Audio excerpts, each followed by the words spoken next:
जीवन बगिया ऐसी उलझी, फूल उगे कम, कांटे ज्यादा, सिमटा जीवन, डूबी सांसें, आना है तो अब भी आजा। यदि आपने अभी तक पिछला अध्याय नहीं देखा है तो कृपया करके पिछला अध्याय देखें, तभी आप इस अध्याय को समझ सकते हैं एवं इस अध्याय से अपने जीवन में परिवर्तन ला सकते हैं। काम वासना को दबाया है तो वह उभरती है, स्वप्न विकारी को भी सुंदरियों से मिला देता है, नींद अपनी जगह वापस सक्रिय हो जाती है। जैसे हम स्वप्न में झूठे पानी से प्यास मिटा लेते हैं, वैसे ही जिसे हम जागरण कहते हैं वह भी यह उपनिषद आगे कहेगा कि यह स्वप्न भर है। उसमें भी हम ज्ञान के झूठे संग्रह, ज्ञान की झूठी स्मृति, ज्ञान के झूठे बोध से अज्ञान को छिपा लेते हैं। नींद टूटने से बच जाती है, संसार वैसे ही चल जाता है। रात नींद चल जाती है, जैसे नींद टूटने से कोई जाग जाता है और चेतना के दूसरे आयाम में प्रवेश करता है। ऐसे ही जब कोई सात संसार की नींद से जाग जाता है तो संन्यास फलित होता है और चेतना दूसरे आयाम में प्रवेश करती है।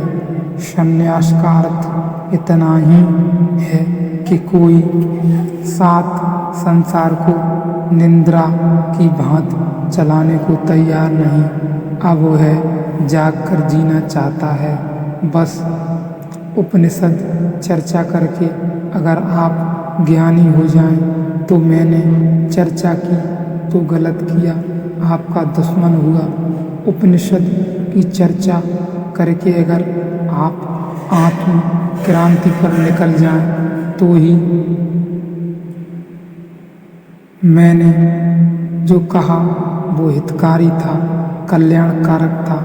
मैं जो कहूँगा वो विष बन सकता है, जहर बिल्कुल। अगर उसे आपने चर्चा बनाया और बुद्धि का भोजन बनाया और अपनी नींद को संभाला, मैं जो कहूँ वह अमृत भी हो सकता है।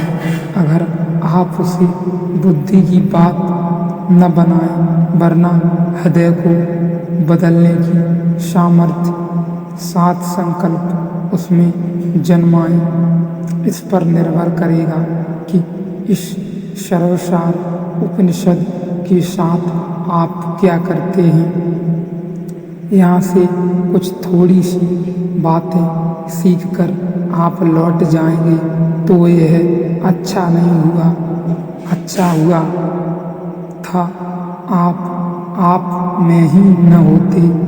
आप कुछ जानकर लौट जाएंगे, थोड़े और ज्ञानी होकर लौट जाएंगे तो आप व्यर्थ ही आए और व्यर्थ ही गए। आपके ज्ञान में थोड़ी जानकारी को जोड़ देने का कोई भी प्रयोजन और कोई आकांक्षा नहीं है। आप थोड़े से बदल कर जाएं, थोड़े कुछ और होकर आपकी दृष्टि बदले, स्मृति नहीं, आपकी प्रज्ञा बदले, आपकी जानकारी नहीं, आप बढ़ें। बुद्धि दिन ही कैसे बढ़ें, जाएं वह जो हमारा स्वरूप है। जानना नहीं, मेरा होना ही कैसे बढ़ जाए। इसलिए यह उपनिषद मैंने कहा खतरनाक है, सत्य से जरा भी जूझना खेल नहीं है, खतरा है, क्योंकि सत्य आपको वही नहीं छोड़ेगा जो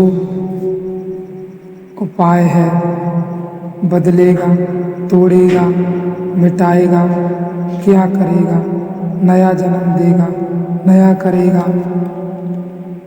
निश्चित ही नए जन्म की पीड़ा है, बिना प्रसव की पीड़ा के नया जन्म कहाँ है।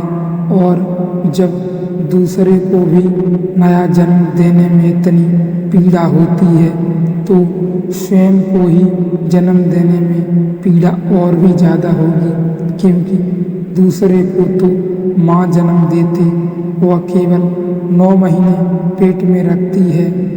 हमने अपने आप को अनंत जन्मों से पेट में रखा हुआ है,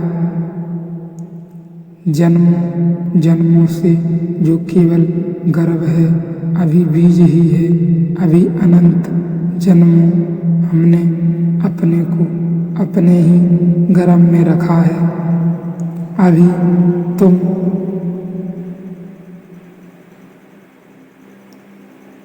अभी जन्म हमारा हुआ ही नहीं कि वैसे जैसे कोई तितली अपने शंख में बंद है। जन्मों जन्मों से शंख टूटा नहीं, तितली उड़ी नहीं, उसने पंख आकाश में खोले नहीं। ऐसे ही हम अपने में बंद हैं।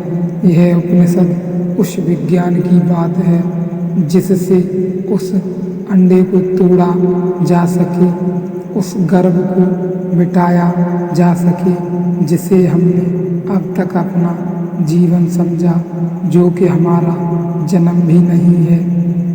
बीज का कोई भी जीवन होता है, बीज जरूर है, पर बीज का कोई जीवन होता है, जीवन होता है वृक्ष का, बीज का भी जीवन है।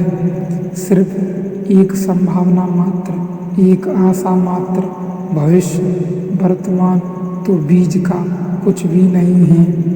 होने की एक क्षमता है, जीवन नहीं जिसे हम जीवन हैं, वह केवल एक क्षमता है।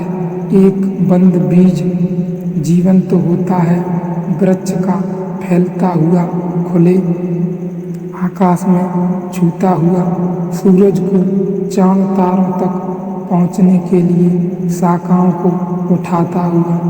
खिलते हैं फूल, पक्षी बसेरा लेते हैं, गीत भी, तूफान भी, आंधियाँ भी, धूप भी, बरसात भी, संघर्ष भी, मौत से चुनौती भी, पल पल फिर जीवन है। बीज का कोई जीवन है, बीज केवल एक गर्भ है, हम भी एक गर्भ हैं और पीड़ा बहुत होगी और बहुत होती है। हम सभी चाहते हैं आनंद हो, लेकिन बिना पीड़ा के चाहते हैं, इसीलिए आनंद कभी नहीं हो पाता। कौन नहीं चाहता आनंद हो? यह प्रश्न हम सब चाहते हैं। हम सब के मन में जरूर आता होगा कि हम आनंदित रहें, हम अच्छे से रहें, लेकिन इसके पीछे की पीड़ा कोई नहीं लेना चाहता, इसलिए किसी को आनंद नहीं मिलता। कौन नहीं भूखा है आनंद का, और कौन नहीं खोजी है आनंद का? हम सब कहीं न कहीं कैसे भी करके आनंद को खोजना चाहते हैं, लेकिन हम सब पीड़ा से नहीं गुजरना चाहते। हम सब आनंद मांगते हैं, हर सांस की ही हो आकांक्षा है, वही तो सबकी कामना है। आनंद ही सबकी कामना है, फिर भी आनंद फलित नहीं होता है। कीमत चुकाने को कोई भी तैयार नहीं है। उससे हम बचना चाहते हैं, पीड़ा से हम बचना चाहते हैं। हम उस माँ की तरह हैं जो प्रसव पीड़ा से बचना चाहती है, लेकिन यदि हम पीड़ा से बचते रहेंगे तो हम आनंद से चूक जाएंगे।